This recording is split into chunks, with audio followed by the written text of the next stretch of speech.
Hey skiers, it's Bob with SkiEssentials.com. Welcome to our 2026 ski test. We got an all new one for you today. It's the Head Court 99 TIW. Head has truly revamped its core series 100%, and this is a great option because they are now using metal instead of carbon to power the ski. While some skiers really enjoyed that carbon stiffness and that lightweight flex, not everyone did. So the move to make these more metal powered and kind of more traditional feeling in the advanced to expert range, I think was pretty smart. They're going to hit more skiers here for sure, because not everyone liked that carbon powered mentality. I did. I really enjoyed it, but I also think that there's a lot to like about the damp feeling of the metal and how it grips on firmer snow.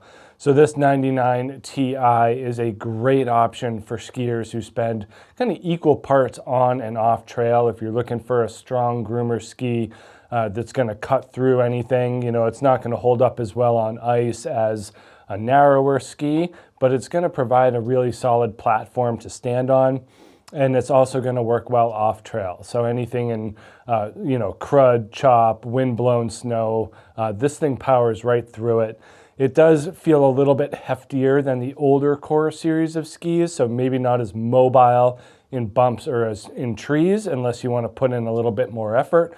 But overall, really well-rounded ski, kind of a true 50-50 ski for on and off trail adventures and pretty stout carving.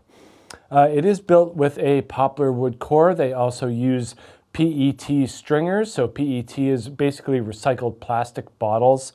We see this type of technology used in the Head Oblivion series of skis. They're an athlete-inspired design, and that has filtered into the core series as well.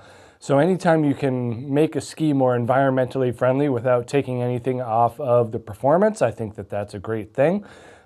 They also use those two sheets of metal, top and bottom of the core, and a graphene laminate as well. Graphene that's a carryover material, very light, very stiff, provides nice energy.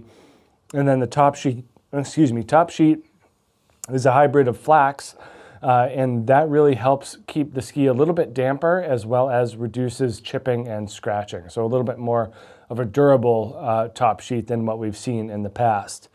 When you add in the metal and this width here in the 170, we're seeing a little bit more weight on the scale, 1,823 grams.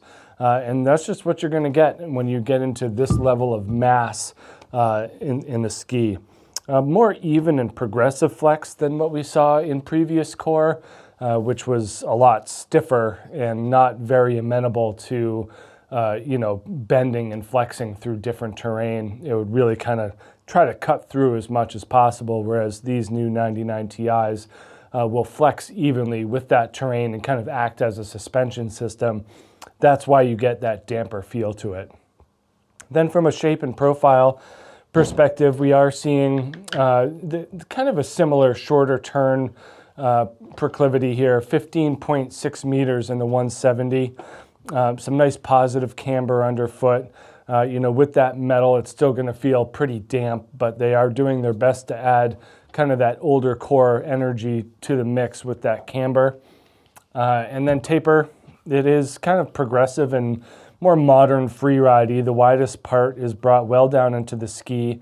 That's going to give the shovel some nice flotation, and then that's also a culprit for reducing the turn radius, is because they're shortening the effective edge. Not a ton of tail rocker, pretty flat back there, but also we do see that similar type of taper experience here, bringing that wide part back into the ski. Nice and round, pretty sharp up there. That's going to allow for easy tail mobility, just releasing from turns and making it easier to get from one turn to the next. We do have some interesting tester feedback on this ski. I think that people still have preconceived notions of a core ski here, so it's interesting to see the difference, that we would never hear this from last year's core 97. Catherine Ferguson notes that it felt substantial, but it was playful for the weight. And I think that's a good way to put it, that, yeah, it feels like there's something there, but it's also still playful. And that's kind of the idea behind, a ski around 100 millimeters underfoot with metal, is that you want that power, but you also still want to be able to move it. Lauren Morton noted that it is quick and stable with large turns, but doesn't turn over quickly. So if you're letting it run and having that thing up on edge, you're going to get that stability. But if you try to shorten it up, Lauren found that it was not as quick. And I think that's something that wouldn't be said about the previous year's Core 97. So really interesting stuff.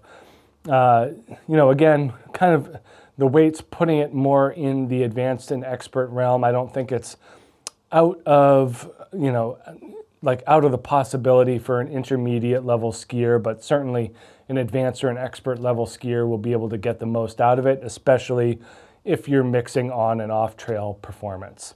So make sure you check out this all new Headcore 99 TIW here at SkiEssentials.com, and we'll see you out there on the hill. Bye.